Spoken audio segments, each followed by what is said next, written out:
कभी सोचिए, एक ऐसी दुनिया के बारे में जहां हम सिर्फ चीजें खरीदते नहीं बल्कि खुद बनाते हैं, जहां हम सिर्फ एक कंज्यूमर नहीं बल्कि एक क्रिएटर हैं।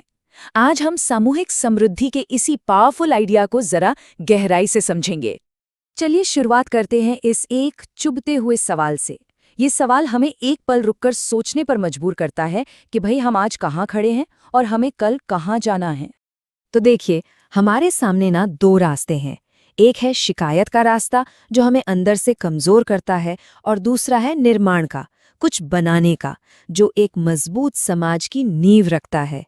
मतलब साफ है, असली ताकत शिकायत करने में है ही नहीं बल्कि कुछ बनाने में है। तो ये जो शिकायत वाली मानसिकता है, ये हमें आखिर ले कहाँ जाती है? ये हमें कुछ ऐसे सवालों के सामने लाकर खड़ा कर देती है जो हमारी सोच को सीधी चुनौती देते हैं। और ये एक बहुत बड़ा सवाल है कि हम सिर्फ मौके ढूंढने वाले ही क्यों बने, मौका बनाने वाले क्यों नहीं? ये सिर्फ जॉब खोजने और अपॉर्चुनिटी क्रिएट करने का फर्क नहीं है। नहीं, ये एक पूरी की पूरी सोच का फर्क है। और पता है, ये सोच हमारे रोज के फैसलों में भी दिखती है। हम दुकान से कुछ खरीदते वक्त ये क्यों नहीं सोचते कि शायद ये हमारे ही किसी भाई बंधु ने बनाया हो? हम अपने ही लोगों के काम को प्रमोट क्यों नहीं करते, उसे शेयर क्यों नहीं करते? हम आपस में मिलकर एक नेटवर्क क्यों नहीं बनाते? ये सवाल सीधे सीधे हमारी सामाजिक एकजुटता की कमी की तरफ इशारा करते हैं। अच्छा, तो इन सारे सवालों का जवाब क्या है? जवाब सिर्फ एक है, मौका बनाने वाले बनो। आइए देखते हैं कि ये असल में किया कैसे जा सकता है। ये एक ऐसा सच है जो कभी नहीं बदलता। दुनिया में कोई भी अकेला आगे नहीं बढ़ता। असली कामयाबी तो तब मिलती है जब हम एक कम्युनिटी की तरह एक दूसरे को सहारा देकर आगे बढ़ते हैं। हमारी अपनी तरक्की हमारी सामूहिक तरक्की से ही तो जुड़ी है। लेकिन सवाल ये है कि ये सामूहिक ताकत आएगी कहाँ से? इसके लिए हमें अपनी उस असली ताकत को पहचानना होगा जिसे हम अक्सर नज़रअंदाज कर देते हैं। लोहार, बढ़ई, मैकेनिक, किसान, छोटा व्यापारी, समाज में अक्सर इन कामों को छोटा काम समझ लिया जाता है ना? पर सच तो ये है कि यही हमारी असली वर्कफोर्स है, हमारी असली ताकत है। यही वो लोग हैं जो ज़मीनी स्तर पर सच में कुछ बना रहे हैं। ये सिर्फ नौकरियां नहीं हैं, बिल्कुल नहीं। ये हमारी अर्थव्यवस्था की रीढ़ हैं, बैकबोन है।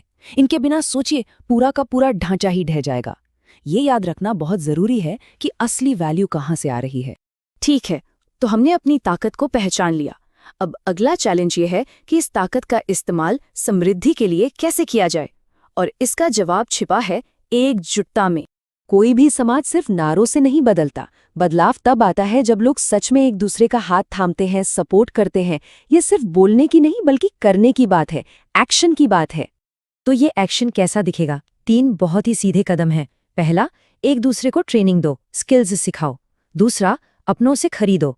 और तीसरा, एक दूसरे को आगे बढ़ाओ। ये एकजुटता का एक बहुत ही प्रैक्टिकल और पावरफुल रोड मैप है। अब हम इस पूरी चर्चा के सबसे जरूरी हिस्से पर आते हैं। ये सिर्फ एक विचार नहीं है, ये आने वाले कल के लिए एक जिम्मेदारी है। देखिए, हमारा इतिहास हमें बहादुरी सिखाता है, इसमें कोई शक नहीं। लेकिन भविष्य हमें एक जिम्मेदारी दे रहा है, और वो जिम्मेदारी है शिकायतें छोड़कर निर्माण करने की। और इस निर्माण का मकसद क्या है? आत्मनिर्भरता। लेकिन एक बात याद रखनी होगी, असली मजबूती आत्मनिर्भरता से आती है, और आत्मनिर्भरता संगठित होने से, एकजुट होने से। ये तीनों चीजें एक दूसरे से पूरी तरह जुड़ी हुई हैं। एकजुटता, आत्मनिर्भरता और मजबूती। और आखिर में सारी बात घूम फिरकर बस इसी एक सवाल पर आके टिक जाती है। क्या हम सिर्फ दर्शक बने रहेंगे, दूसरों की तरक्की गिनते रहेंगे, या फिर हम मैदान में उतरकर अपना इतिहास खुद बनाएंगे? ये चुनाव, ये फैसला हम सबको करना है।